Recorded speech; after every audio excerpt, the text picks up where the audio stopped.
Hello and welcome to the Craft Beer Corner. For today's beer review, we're jumping yet again to a new beer from Firestone Walker. This specific beer is a wild ale, and it is called Krieky Bones, which I am guessing, since it has cherries added, that it is a play on the classic lambic kriek. Of course, we've talked about this Dutch, a couple different words. Kriek is one word for cherry, though they more commonly use kers. But that's what that means. It means cherry. So it's a sour ale with cherries added. This one was French oak barrel aged. And Firestone Walker on this specific beer, I'm guessing they have more than one location, says Buellton, California. So I'm guessing maybe that's one of their separate facilities where they brew some specific beers. But nonetheless, as per always, Firestone Walker, just a really nice, clean label design here. And it gives you a bunch of additional information on the front of the label. So we'll pick out anything else critical. They give you total number of cases when they bottled it. This is a 2018 release, so it has been aged. All sorts of interesting things, how long they let it mature in the barrels. So a lot of cool information on the labels. I really, really like that about Firestone. I wish more brewers did that. Maybe it's real beer geek kind of information, but it gives you a lot more to go on about what you're experiencing. So we got the cork cage off. Let's see if we get lucky and this one just comes right out. Yeah, this one's coming out without too much struggle. So that's good. They don't always. Almost there. There we go. Beautiful pop. All right. Oh, yeah. That smells great. That smells great just even off of the cork. So we're going to get this one poured right in our nice sour beer glass. Perfect for a wild ale. All right. That cherry addition is definitely added some reddish hue to this one. It's not a deep red like a framboise or traditional Kriek lambic Belgian would be, but it looks quite nice. There's definitely some color imparted in there, so it's got this reddish orange hue to it. Looks absolutely lovely. As expected on a wild ale, as indeed with most sours, there is a ton of carbonation activity happening. This one's got a nice mix of really small champagne-like bubbles and some bigger ones, some kind of medium, small.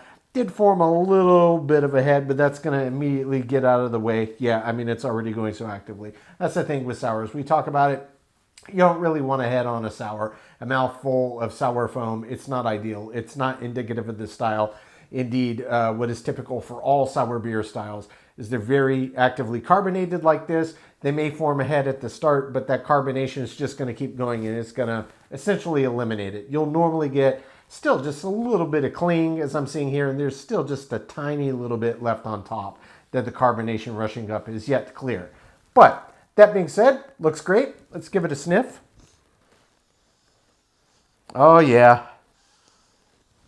Oh, man. That smells great. This is one of those sour beers where the underlying bacterium that do their thing to make it sour are imparting a lot of kind of tutti fruity, juicy fruit, bubblegum kind of aromas into the mix.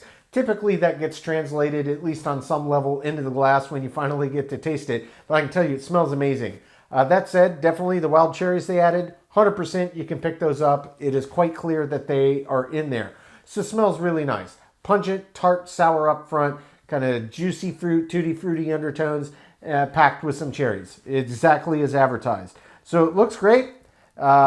Smells fantastic. Yeah, that's a beautiful beer. Let's just jump right in and give it a sip.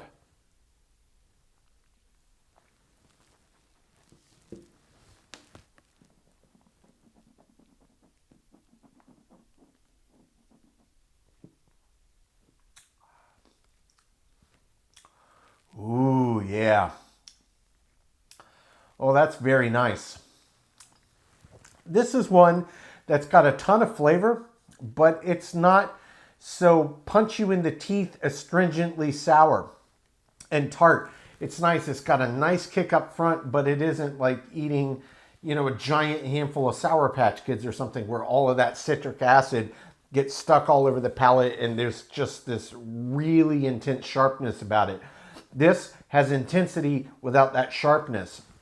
So you're getting this nice kick of sour and tart up front, and then it does open up into some of these interesting tutti fruity, juicy fruit gum flavors, which is always delicious. And it's a flavor that you really only ever get out of sour beers, and it absolutely works in them. It's tremendously delicious, smells fantastic, it tastes fantastic. A lot of these same character traits are, just back and forth. It goes straight from the aroma into the glass. And let me tell you, with that present profile, these wild cherries that they added, it just amplifies it even more. In fact, this reminds me probably most closely of a cherry lifesaver.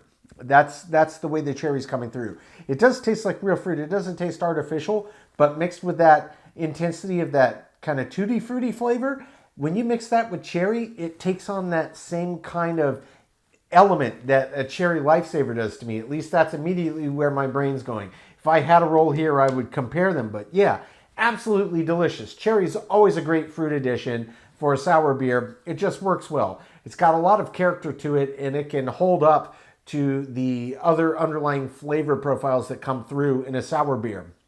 In this one, there's not a lot of funk. There's no funkiness, no funky overtones, no barnyard, no musty towel, no gym sock, none of that. It's just a nice intensity of sour and tart with these underlying intermixing tutti fruity flavors and the cherry, and it's all blending. That sharpness is really nowhere in sight. It's just intensity, and then it backs off a bit and opens up and just lets all the flavors mingle. In terms of the oak aging on this, there's not really that much presence on the front at all, nor in the middle as it's finally starting to dial back its intensity. There's a little bit on the back end, and it pairs well. It's another profile that I think pairs well specifically in sour beers. It works in other beer styles too, but oak tends to work well with sour because it's got this kind of drying effect on the end, and that residual sour and tart is dissipating to the end. That's when this woodiness comes in, and it just adds this earthy profile to this beer style that already naturally tends to have some underlying earthy elements. So absolutely fantastic. This is a very well put together. I was expecting a lot more sharpness from it, but it's not sharp at all. Very approachable, just nice intensity of these flavors mixed together, and it's just a real treat. This is a very, very well done sour. I'm going to jump back in for body and mouthfeel, let the flavors intensify here on second sip, and we'll talk fully about the finish.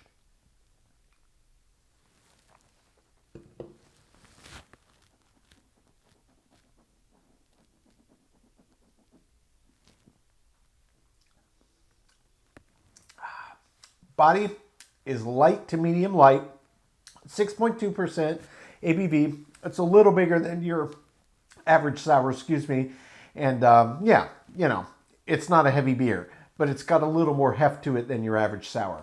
Mouthfeel doesn't feel hugely resistant. There's a little bit more resistance than your average sour. Again, we're dealing with a higher ABV. Aside from that, it feels exactly like you'd expect. Tons of carbonation you can feel on the palate. This one does get quite creamy, gets a lot thicker when you agitate around the palate. In terms of how this finish goes, this, albeit not a spirit barrel aged, it's just oak, the intensity of flavor does really push out the length of the finish on this one. And the other thing that is definitely worth noting is it takes a very, very long time for the drying effect to come in, and it's very subtle on this one. So this isn't like a brute Huza that's going to completely dry up the palate at all. No, indeed, it's got a lot more wetness for a lot longer amount of time. I think that helps keep these flavors alive on the palate, which if you're drinking this, that's going to be a boon for you because you're going to want to get every bit of mileage out of each sip that you can. This is absolutely delicious. This is a very, very well put together sour. I would dare say this is one of the more impressive sours I've had, just due to the delicate balance and the nature of it. It's intense without being overbearing and without being sharp, and that's so hard to do in a sour, but they have done that with this, and it is absolutely all the better for it. I'm going to take my time, sip on this, come up with my scores. When we come back, we will get this beer ranked from top to bottom.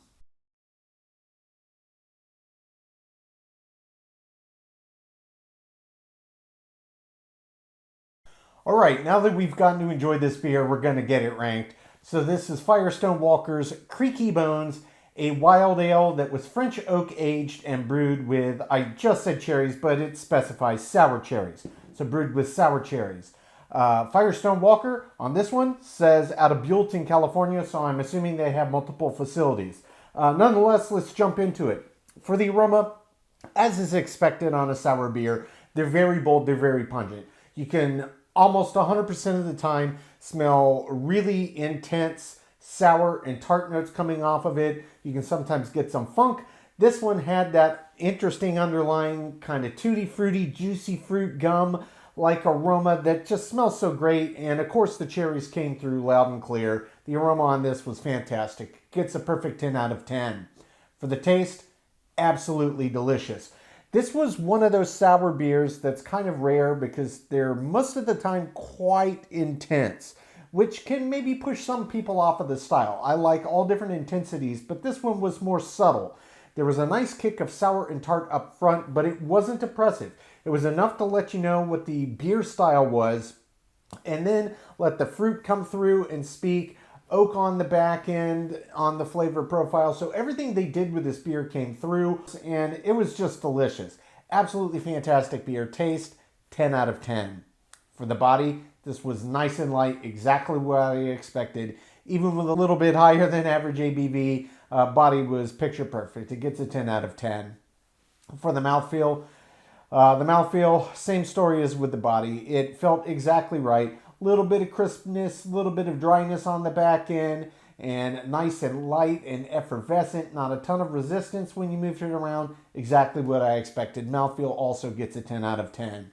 For the finish on this beer was longer than your average sour, and I was kind of surprised just due to compared to so many, the more dialed back intensity of the sour and the tartness. But it really did have a much longer than average finish on the end and finished with that nice crisp dryness that you expect. Finish does get a 7 out of 10. For the head and retention, this one formed a little bit of a head at the beginning. It stuck around a little longer than your average sour, but it did eventually get completely out of the way, which is what we're looking for. Head and retention gets a 9 out of 10. Appearance, this was a lovely, lovely beer. Nice ambery, orangey red color, brought in from those cherries, and it absolutely looked fantastic. Appearance gets a 10 out of 10. For the balance on this beer is really the category I think that I personally liked about all of them the most. So many sour beers are just so intense, kind of whack you with that sour and that tart. This still had a nice presence to it, but it wasn't astringently sour. It wasn't astringently tart. It was dialed back a little bit. It was a little more reserved. And frankly, for my money, I think that the beer was far better off for it. I think that's a more classy choice. And frankly, how it came out just balanced it perfectly so that everything else in the beer really did have its own voice. I couldn't have hoped for better. Balance gets a perfect 10 out of 10. Feeling in the intangible. Subjectively, I absolutely love this beer. I drink a fair bit of sours. This is one of the better ones I've had in recent memory. Subjectively, it does get a 10 out of 10.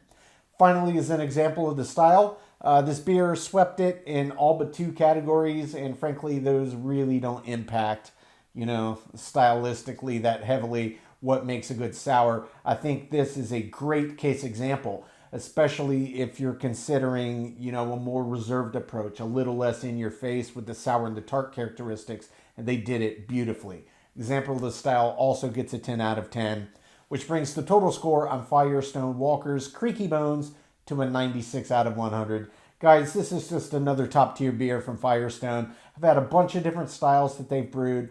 Sure, I have my favorites out of the ones I've had, but they're very consistent, making very high quality beers. They're just done right. They give you a lot of information about them on the label if you're into the beer geek thing, so I'm a big fan. This is definitely one to seek if you're a fan of fruited sours. Folks, that's today's review. As always, I do sincerely appreciate you tuning in today. Please don't forget to like, comment, and subscribe. And if you want to stay in the loop when our videos go live to YouTube, just turn on the notifications, click that bell icon. It is right next to the subscribe button. Until next time, keep it beer, keep it craft. We'll see you on the next one. Cheers.